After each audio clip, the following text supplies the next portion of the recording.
Hi friends, so this is the October recap. I'm compiling my November recap right now to make sure these are better and faster. And this month is actually my birthday month, November, so it should be an exciting one. So I know you guys are going to see a lot of happy and positive moments in this one, and I just wanted to encourage you to watch the full spectrum of what I share for this month, especially as it regards to the turmoil going on around the world from the perspective of just a regular ass person. I'm also asking a lot of questions along the way, so without further ado, starting off October, my boyfriend and I went to the Getty Center. I hadn't been here in maybe a few years. I'm always stunned at how beautiful this place is. I love being reminded. I want to start coming here every few months just to have a little picnic, read on the grass, see the exhibits, get to look out and see the entire city. We also got donuts at this very cute place. Apparently the rating was very high, but the donuts were nasty as hell. He was very disappointed. Also, I saw this random car on the street and it looked like a transformer and I had to share that. I was also gearing up for my friend Maria to come visit. This is a crazy story. So I met my friend Maria when I was studying abroad in Spain. I was in the middle of college. She was in the middle of high school. Her family hired me to be her tutor for English. And for the 2 semesters I was there, I got close to her and her family. And I had a little job that helped me survive in Spain. This year actually marks the 10-year anniversary of that trip. So it's such a special gift to have her here and to meet my family and for her to visit California for the first time. I tried to pack her days as much as I could and thoroughly tire her out before she left. So the first night, I took her to see some live music. My friend Ashley was performing at the Zinc. We wined and dined a little bit. I just wanted her to see some of the live music out here. Next, we had to go to some rooftops because you can't come to LA without getting a taste of the rooftop culture. Especially because the weather was still hot. It was perfect. I showed her the last bookstore. It was a nice mix of touristy spots and places that I just really like. Side note, she's also a huge fan of the movie La La Land. We rewatched it together. It's actually a very cute movie. Even though there are some blind spots, I actually really like that movie. And we try to hit as many of the locations that it was filmed.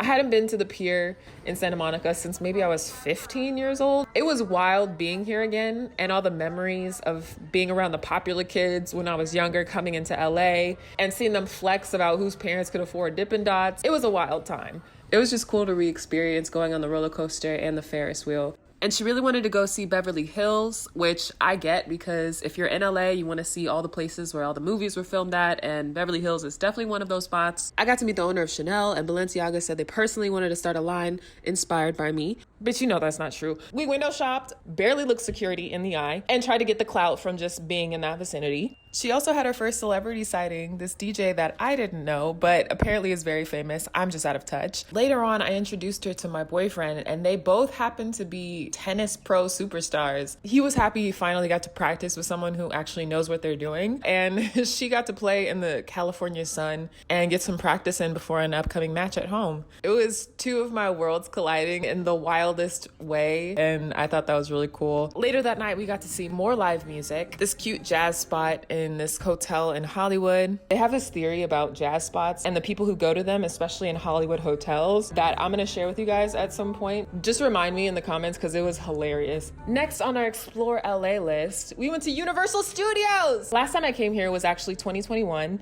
and I came with a friend who has a yearly pass, so they would go multiple times a year and love it, just like on a casual Tuesday, which I thought was wild. But going with somebody who goes that often and who really loves the culture of it, my appreciation of it all actually grew like 100-fold. Where I messed up is I made her stand in a line to go on the Harry Potter ride for a full hour before we decided to cut our losses, and we couldn't see as much as we really wanted to, but she said she had a blast and loved what she got to see, so. And of course, she got to meet my family for the first time, and we explored Long Beach to have a little diversity. We went on the Queen Mary. That's another flashback that I haven't seen in maybe a decade. Just take a look at how beautiful this water is. I'm the queen of the world. What movie?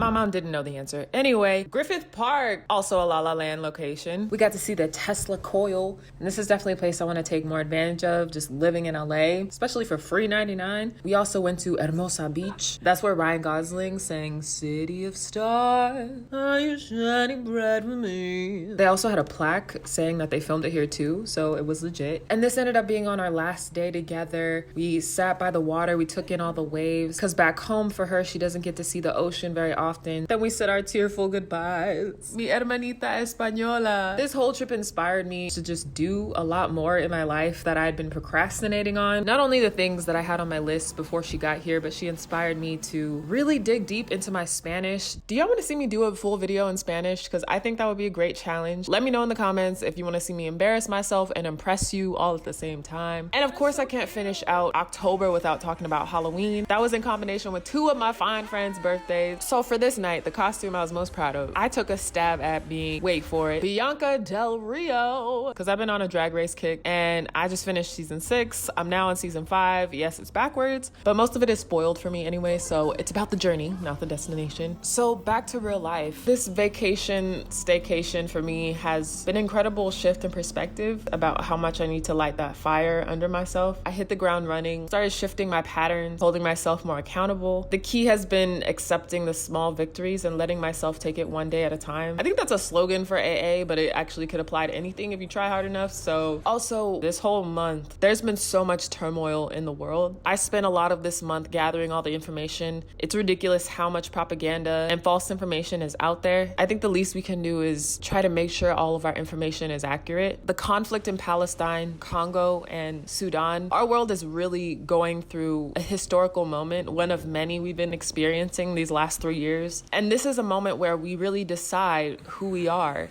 I know it's easy to feel out of control, and I've absolutely felt this. I'm going through that feeling right now. But what I always come back to is the fact that we really are the only things we can control. Really nail down the things that are within your control and do the most that you can. I've been finding sites and numbers to sign petitions or send a text just to make sure my voice is heard. And again, the desire isn't to halt your life, but actually direct your life and focus it more on what's important. That includes spending time with people you love and who love you, and continuing to find joy in small moments, if not only just to remind yourself what we're fighting for others to have the right to.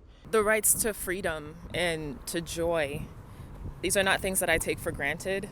And I look forward to learning more and doing the work to create a united front against violations of human rights. And I hope that you're able to take something away from this, that it helped you see something differently or just echo something you may have been feeling as well. I also want to shout out two people that have been really inspiring on this journey of clear intentionality. This video by Diary of a CEO, I'll link it here. It talks about neuroplasticity and doing everything within your control and getting the most out of your potential by having an understanding of your human body. Also, Talia Joelle, she's cute and funny and just shares a lot about health and wellness. And she's been a huge inspiration of why I went back in the gym. My experience and my journey with gym culture and body image has really been a roller coaster. I think I want to share that with you guys and go in depth at some point. So let me know how you feel about that. These are all reasons why I decided to name this series Hijacking Happiness, because I had a revelation.